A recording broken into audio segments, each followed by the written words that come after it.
I'm Cinnamon Cooney, your art Sherpa, and I'm so excited to show you how today you can dramatically improve your drawing skills for realistic eyes. I'm going to show you the wrong way and the right way to do it, and you're going to leave your pad of paper a better artist for it. So get your pencil, get your paper, come back and meet me at the easel right now. Let's get arting. So the first thing a new artist does is they make what they believe is the eye shape, which is an arc up and arc down. Then they know they need to see something to see out of, so they draw a nice little pupil and iris in the middle, and then a little pupil. They're pretty sure there's a line here somewhere. And then they like eyelashes. They like to put some eyelashes in, you know. So they get some good eyelashes going. And then they're pretty sure they need an eyebrow. And so they create what they feel would be a wonderful eyebrow to top their eye.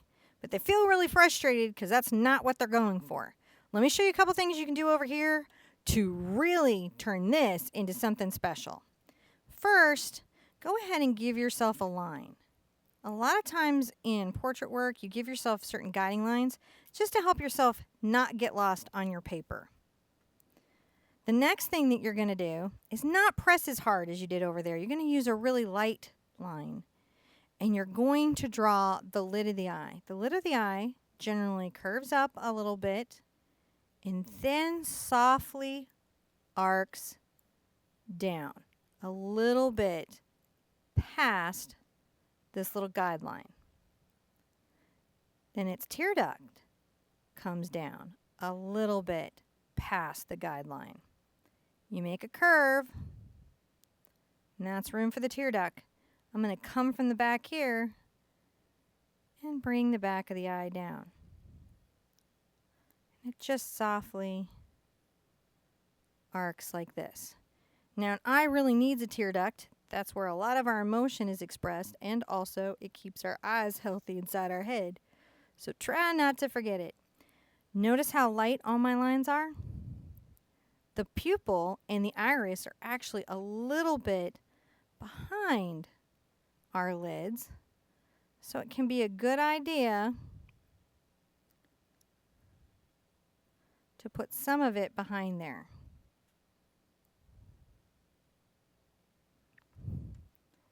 Now, the lid, it's not paper thin, it's a little bit thick, and you have to have perspective in your eye, so I'm going to draw this little lid line to show the thickness of my lid that's underneath my eye.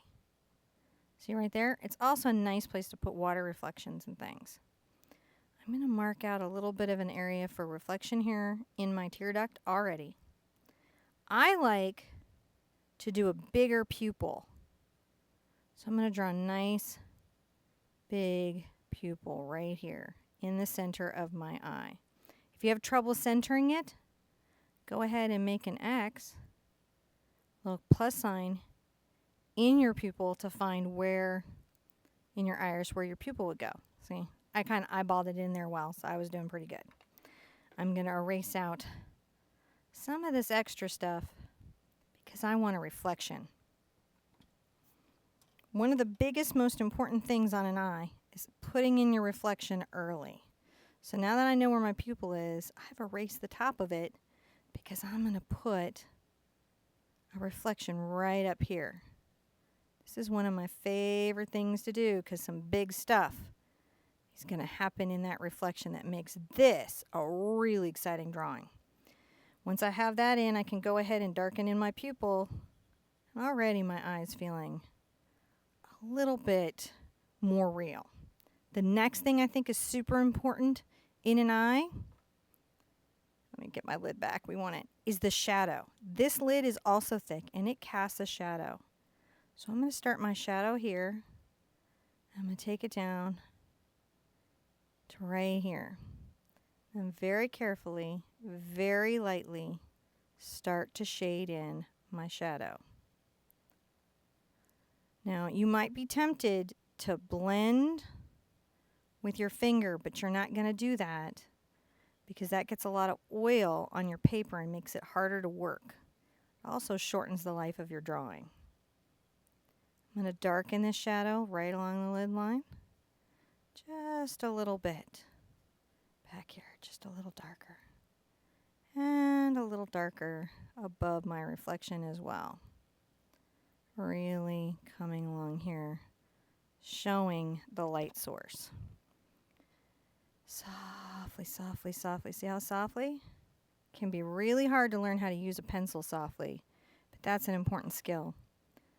I'm going to add a little shadow here, a little shadow in the tear duct, leaving my reflections. I'll darken that around the tear duct. You can add a bit of shading into the crease. This is especially nice if you come back and add a little white reflection light. But even in drawing, it's just nice to have. Just lightly, lightly. See, we're making a ball and we need to shade it. Around the outer edge, definitely darken this. This isn't true for all eyes. If you start with really dark eyes, everything's going to be about the reflections. But in very light eyes, you can see the lensing in the eye and the light sources.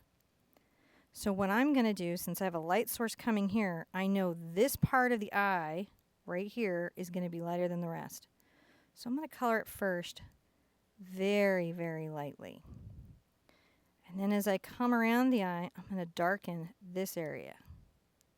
And that's going to show that lensing effect. Now a little bit of shadowing right here. Then you can come out of the pupil, pulling some uneven drawn lines. Look at that. Looking more like an eye every second, isn't it? Let's darken this right here quite a lot. Under the lid.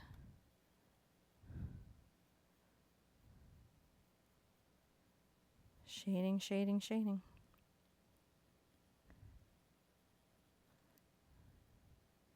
Now that I have that, I'm feeling pretty good. Make sure my pupil is quite dark. My reflection is good. I'm going to erase this spot above the eye. And I'm going to add the crease and the brow. So if you've been watching makeup tutorials, where do they always recommend that you pluck your eyebrows from? From the corner of your eye. I have to tell you right now, if you're an artist, check out some of the makeup artists. They say some very interesting things. I'm going to start my eyebrow here at the tear duct and then curve it back, coming down to the corner of the eye. Pretty much exactly what every makeup tutorial probably has told you. When I do this, my little hair marks are going to be longer up front here. Not making a solid line, am I? I'm not going to make them all the same. You don't want to make same in art. It's called cloning, and you don't want to do it. As I'm going around the eyebrow bone, I'm curving those lines. Gosh, that was easy. Now I'm going to make my crease. My crease is going to come right here, leaving a little room for this ball to be in this eye socket. And I'm going to arc, arc, arc, arc. Arc, arc. Soft lines, because anything soft I can erase or change my mind about.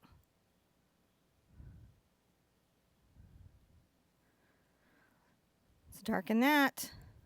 Let's put that in deep shadow. She contoured. Let's just say this person has contoured a little bit. But I definitely know that this is rounded. So I'm going to need to show that shadow too. Already it's doing pretty good. Let's also just shade out our lid a little bit. Maybe under our eye here, bringing the shadow. I like to bring the shadows around the corner. All right, eyelashes. Simple, simple stuff, guys. First ones that we need to draw are not here, they're in here, in the reflection. Let's do it. Curving in some eyelash reflections. Oh, there you go, realism, take that. Now these lashes will be short and fine and they curve. I try to not plant rows of corn.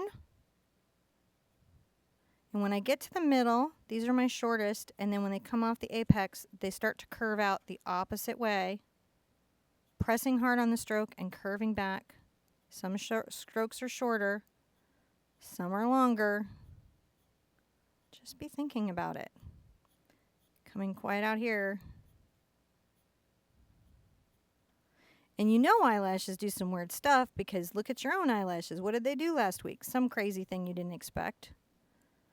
So, you know, make sure your eyelashes in your drawings do some of those things too. I'm going to shade the lid now that my lashes are in. Like that. You can come back and put some focal lashes. See, those are ones where you press harder with the pencil, leaving a darker lead. Look at that. So real, so awesome. What do you do right here? Same thing, real light.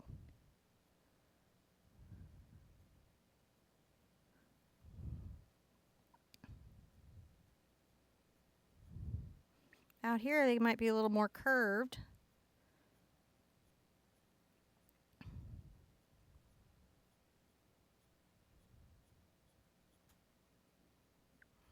Darken anything you think needs an extra little shadow. I'm going to drop one right here for drama. Drama, drama, drama, drama. Drama on your paper, not in your life. All right. Chances are, you've kind of already blown your own mind. That was pretty special, wasn't it? Look at the difference just a little bit of understanding makes. Look, I love art, and all art takes is practice and determination. That's where you develop art skills and you get better every day. So I hope you'll keep that pencil and paper in and join me at the easel really soon. If you love this video, go ahead and subscribe and check out one of the hundreds other tutorials I have on painting and drawing. I want to see you at the easel really soon. Bye-bye.